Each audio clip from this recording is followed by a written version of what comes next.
అయిపోయింది. అట్టహాసంగా మొదలైన 2025 ఇయర్ ఫస్ట్ హాఫ్ చూస్తూ ఉండగానే కళ్ళ ముందే ఆగిపోయింది. మరి ఎన్నో ఆశలతో మొదలైన ఈ ఇయర్ అనుకున్నట్టుగానే అంచనాలని అందుకుందా? ఆడియన్స్ ని అలరిస్తామని వచ్చిన సినిమాలు బాక్స్ ఆఫీస్ వద్ద సందడి చేశాయా? అసలు టాలీవుడ్ ఫస్ట్ హాఫ్ ప్రోగ్రెస్ ఏంటి? సగమేడాది గడిచిపోయింది. అలరిస్తామంటూ ఇప్పటికీ వందల సంఖ్యలో సినిమాలు పలకరించాయి కూడా. అయితే అలా ఈ ఏడాది ఫస్ట్ హాఫ్ లో ఆడియన్స్ వద్దకి వచ్చిన సినిమాల్లో సాలిడ్ హిట్స్ కొట్టినవి వేళ్ల మీద లెక్కబెట్టాల్సి రావడం గమనార్హం. మొదటగా జనవరి నెలలో చూస్తే పొంగల్ బరిలో జరిగిన ట్రయాంగిల్ పోటీలో సంక్రాంతికి వస్తున్నాం సినిమాతో వెంకీ మామ ఏకంగా 300 కోట్లు కొల్లగొట్టడం విశేషం.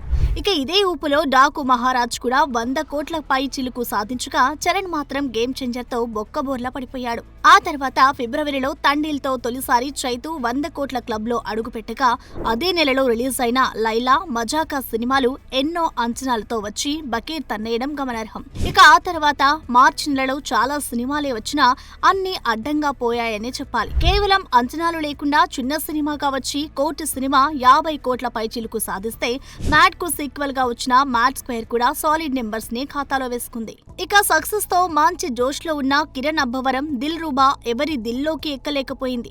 ఇక భారీ అంచనాల మధ్య వచ్చిన రాబిన్ హిట్ కూడా నితిన్ ని సక్సెస్ ట్రాక్ లోకి తీసుకురాలేకపోయింది. ఏప్రిల్లో వచ్చిన సినిమాలేవి థియేటర్లలో నిలబడలేకపోయాయి. ఓదెల 2, అర్జున్ సన్ ఆఫ్ వైజయంతి చిత్రాలు హిట్ అనిపించుకున్నా కలెక్షన్స్ లో ఈ జోష్ చూపించలేకపోయాయి. ఇక జాక్ ఆడియన్స్ కి షాక్ ఇవ్వగా సారంగపాణి జాతకం కూడా ఏప్రిల్ జాతకాన్ని మార్చలేకపోయింది. అయితే సమ్మర్ లోకి ఎంట్రీ ఇచ్చిన బాక్స్ ఆఫీస్ ని తనదైన కలెక్షన్స్ తో ముంచెత్తాడు Nani. Hit 3 the third case అంటూ థియేటర్లోకి వచ్చిన సినిమా వైలెన్స్ ఎక్కువ ఉందనిపించుకున్న 100 కోట్ల పైచిలుకు కొట్టడం విశేషం. ఇక సింగిల్ శుభం సినిమాలు పర్వాలేదనిపించిన భైరవం, షష్ఠి పూర్తి సినిమాలు అనుకున్నంత స్థాయిలో ఆడకపోవడం బాక్స్ ఆఫీస్ కి పెద్ద దెబ్బే.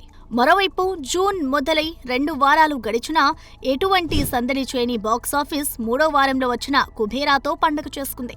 ధనుష్ నటన, శేఖర్ కమ్ముల టేకింగ్ తో 100 కోట్లకు పైగా వసూళ్లను రాబట్టగా అదే ఊపులో వచ్చిన కన్నప్ప కూడా మంచి టాక్ తెచ్చుకోవడం విశేషం. చూడాలి మరి ఫస్ట్ హాఫ్ లో పాస్ అయ్యేందుకు కష్టపడిన Tollywood box office second half లో ఎలాంటి మార్కులు సాధిస్తుందో.